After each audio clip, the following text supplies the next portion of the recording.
सुप्रभात व प्रभू येशू ख्रिस्ताच्या मधुर नावामध्ये आपण सर्वांना सलाम. आपण आज सकाळच्या प्रहरी पवित्र वचनातून आपण योहानाचं 10 अध्याय उत्तम मेंढपाळ यातून आपण थोडं मनन करणार आहोत.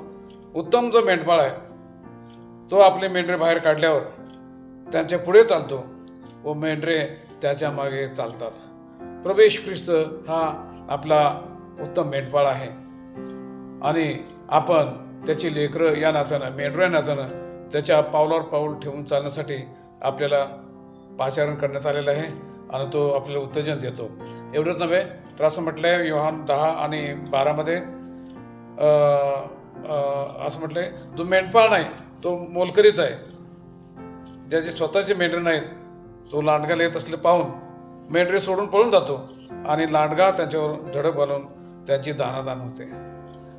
जो मेंढपाळ नाही मोलकरीच आहे तो लांडगा आलेला पाहून तो पळून जातो आणि मेंढराची दानादान होते.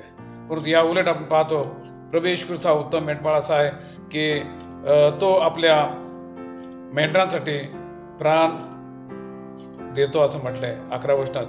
मीच उत्तम मेंढपाळ आहे, उत्तम मेंढपाळ मेंढरांकरता आपला प्राण देतो. माझ्या प्रियानो, प्रभू येशू ख्रिस्ताने तुमच्या आणि माझ्यासाठी आपला प्राण दिलेलं आहे, प्राणाची आहुती दिलेली आहे आणि तुम्हाला मला आमच्या पापातून मुक्त केलेलं आहे, मुक्तीचा मार्ग दाखवलेला आहे आणि त्या मार्गावरती चालण्यासाठी आपल्याला तो आज पाचारण करत आहे. या सकाळच्या वेळेला काय आपण प्रभू येशू ख्रिस्ताच्या पाठीमागं चालणार नाही का? लीन नम्रपणे आपण जर येशूच्या मागे गेलो तर निश्चितच तो आपल्याला मार्ग दाखवणार आहे आणि आपण त्याचे मेंढरं असल्यामुळं तो आपल्याला उत्तमात उत्तम ते सगळं काय आपल्या आयुष्यामध्ये पुरवणार आहे. परमेश्वर आपणा सर्वांना आशीर्वाद.